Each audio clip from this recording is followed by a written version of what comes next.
Hi guys, welcome back to a sprinkle of dark cocoa, and this is another video for today. So the next person I'll be talking about is the belly button piercing. What I say, the belly button piercing. This piercing, this piercing is just so fine. It's just like quite unfortunate that we're in a country that is like we're in a country, or we're in a part of the world that has like a type of body anatomy that doesn't really suit the belly button piercing. So we have like more people like in the South African region, the Americans, they have like this body anatomy that just makes it speak to you like the belly button piercing is just pretty. Then we Africans, we have more likely susceptible to having like a big belly, wide waist, so sometimes it doesn't really come all that pretty on us. But definitely, if you meet a piercer that is good at their job, they will definitely know the best style to do it for you, because a belly button piercing can be located the top, bottom, side, any part of the skin around your navel. It can be top, bottom, side, and you can even have 4-5 belly piercings all at once. So the belly button piercing is nice like that. So as I said, the belly button piercing is around the skin, around your belly button. So it just goes through the skin around it. So the jewelry you can use mostly is a curved barbell. But the thing about the curved barbell of a belly button piercing is that the balls are bigger, the thickness of the rods are also bigger. So because it has like a thick, is in a skin part that is really thick, so it needs like a big gauge, not 16 gauge or all those lower thicknesses. So that's the only difference. Then you can still get belly rings that have the same size of balls, but they are like way bigger than the smaller curved barbells that we use for rook and the others.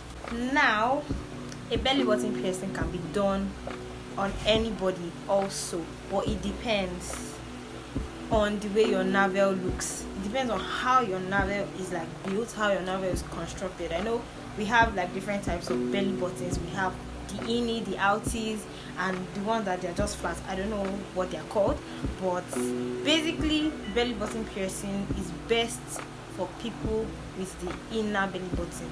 It's the best for them. Then the ones with the flatter ones can also get a belly button piercing, but those with the outer belly button kind, it's not advisable to get a belly button piercing, definitely, because since your belly button is out, and we are trained, yes, but just to be safe, you shouldn't be getting anything going through the skin around your belly button that is big. Do you understand?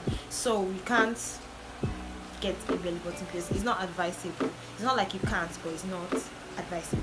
So that's that. Getting a belly button piercing can be traumatizing, because everybody has like ear piercings, nose piercings. Those are like basic piercings. But when you like start encroaching into your body, like getting your nipples pierced and other things, the belly button piercing can be very traumatizing. So the first thing I would say is that the pain level isn't that bad, because it's a skin piercing. Most of the piercings that everybody's used to are cartilage piercing, like the ear, the nose, but this is a skin piercing. It just goes through the skin, so the pain level isn't that bad at all. So in my opinion, I would give it a 4 to 6 in my opinion. But as I always say, people have pain tolerance. If you do it fast enough, it should just be between 4 to 6. It shouldn't be that bad. It's really not that bad, honestly. The healing time of a belly button piercing is between 4 to 12 months. 4 to 12 months. It's something that looks healed outside. It may even look like it's healing and everything outside, but it may not be fully done yet. You understand? So between 4 to 12 months, and you're not even expected to change the jewelry. During the healing time, you're not expected to change your jewelry for any reason unless your piercer approves of it. So, and most of the time it's better you even go back to your piercer to get it changed for you if it's not fully healed yet. You understand? So, as usual, pros and cons of belly button piercing.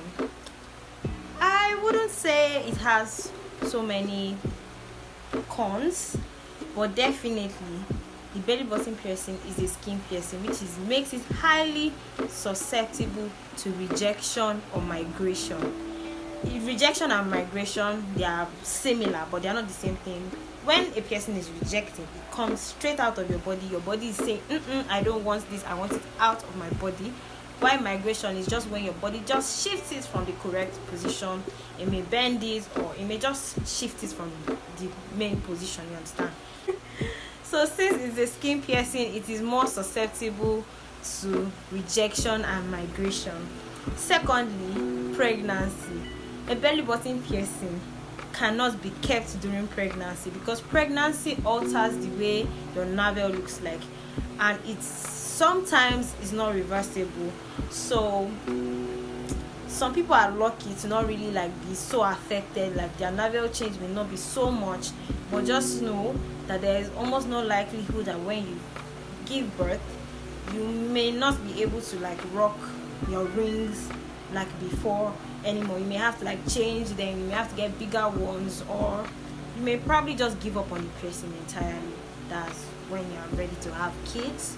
And there are some times that if your belly button isn't so affected, you can use retainers. Retainers are the long plastic or acrylic rings that we use in place of regular surgical steel and all of that. So you can use retainers to keep the piercing pending the time you give birth and all of that. So yeah, those are the cons. Then pros. It's a fine piercing. You can see it is a fine piercing. That's it. That's on period. If you have a belly button piercing, you are a fine girl.